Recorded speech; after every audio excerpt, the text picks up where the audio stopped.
Good morning everyone. बच्चों, आज के इस वीडियो में हम स्निग्धा हिंदी पाठमाला का पाठ 15 मसूरी की सैर का पाठन पाठ अपनी बुक के माध्यम से करेंगे। सभी बच्चे अपनी स्निग्धा हिंदी पाठमाला अपनी टेबल पर निकालें और मेरे साथ इस पाठ को बहुत ध्यान से पढ़ें। पाठ 15 मसूरी की सैर। पर्वत प्रकृति की शोभा के भंडार होते हैं। मसूरी अपनी सुंदरता के कारण पहाड़ों की रानी कहलाती है। उसका प्राकृतिक सौंदर्य सभी को अपनी ओर खींचता है। अपने मित्र अंकुर से मसूरी की सुंदरता की चर्चा सुनी थी। मैंने पिताजी से मसूरी चलने का आग्रह किया। उन्होंने आने वाली गर्मी की छुट्टियों में मसूरी चलने का निश्चय कर लिया। यह पाठ एक यात्रा वृतांत है बच्चों। यात्रा वृतांत यानी जब कोई कहीं घूमने जाता है और वहाँ से आकर अपनी यात्रा का वर्णन हमें करके बताता है, उसे हम यात्रा वृतांत कहते हैं। यानी कि यात्रा के समय हुई घटनाओं की एक चर्चा। तो यहाँ पर लेखक जिसने यह पाठ लिखा है वह अपनी मसूरी की यात्रा की घटनाओं को हमें इस पाठ के माध्यम से बता रहा है। गर्मी की छुट्टियां हुई और हम लोग 8 जून को देहरादून एक्सप्रेस में नई दिल्ली रेलवे स्टेशन से रवाना हुए।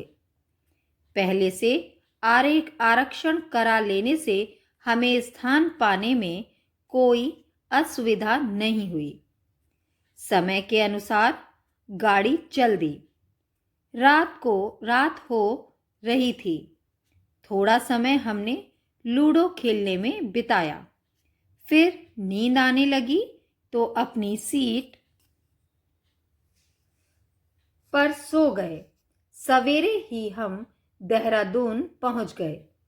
स्टेशन पर ही प्रातः कार्य से निपटाकर हमने नाश्ता किया। देहरादून से मसूरी के लिए हम बस में सवार हुए। यह यात्रा बड़ी सुहावनी लगी। प्रकृति के सुंदर दृश्य देखकर मन खुश हो गया। दोपहर को हम मसूरी पहुंच गए। यहाँ मौसम बड़ा सुहावना था। हल्की हल्की ठंडी हवा चल रही थी। यहाँ हम लोग अशोका होटल में ठहरे। भोजन करके पिताजी ने थोड़ी देर विश्राम किया। मुझे नींद नहीं आई। मुझे तो बाहर घूमने की उत्सुकता थी। 4 बजे सबने चाय पी। अब पिताजी हमें मसूरी के किताब घर बाजार में ले गए। यह लाइब्रेरी बाजार के नाम से ही प्रसिद्ध है। यह मसूरी का अच्छा बाजार है। यहाँ बाजार में काफी भीड़ थी। लोग रंग बिरंगे कपड़े पहने हुए इधर उधर घूम रहे थे। इससे यहाँ का वातावरण रंगीन लग रहा था। 9 बजे रात को हम लोग होटल लौट आए। आज हम थक गए थे, इसलिए खाना खाकर जल्दी सो गए। अगले दिन हम केम्प्टी फॉल देखने गए। यह मसूरी से 14 किलोमीटर दूर है। यह एक सुंदर झरना है। यह झरना पहाड़ों की चोटी से निकलकर नीचे गिरता हुआ बहुत अच्छा लगता है। जहाँ यह गिरता है वहाँ एक तालाब बन गया है। यहाँ स्नान करने में विशेष आनंद आता है। अगली सुबह हम लोग लाल टिब्बा घूमने गए। यह भी यहाँ का दर्शनीय स्थल है। यहाँ की प्राकृतिक शोभा बहुत मनोहारी है। मसूरी में ट्रॉली में यात्रा करना बहुत रोमांचकारी अनुभव है। ट्रॉली रज्जू मार्ग से जब ऊपर चढ़ती है तो मन रोमांचित हो जाता है। ऊपर गन हिल पर पहुंचकर बहुत अच्छा लगता है। यहाँ से पूरी मसूरी का दृश्य देखा जा सकता है। मसूरी का माल रोड देखने योग्य है। यहाँ हर समय चहल पहल बनी रहती है। विदेशी पर्यटक भी दिखाई देते हैं।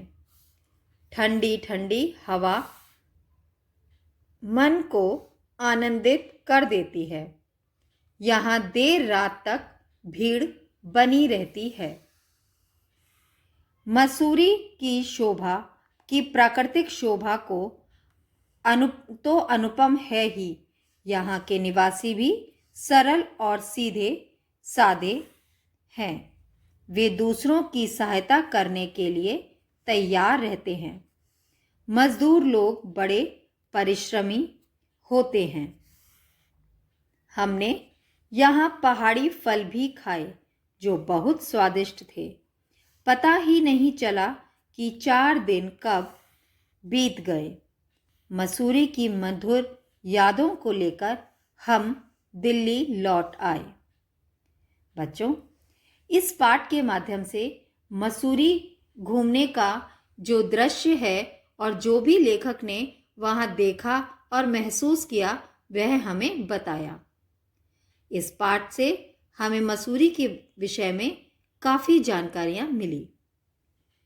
अब सभी बच्चे इस पाठ की रीडिंग बहुत ध्यानपूर्वक करेंगे और इस वीडियो के साथ जो असाइनमेंट आपको भेजा जाएगा उसे अपनी हिंदी लिटरेचर कॉपी नंबर 1 में साफ और अच्छी हैंडराइटिंग में लिखेंगे।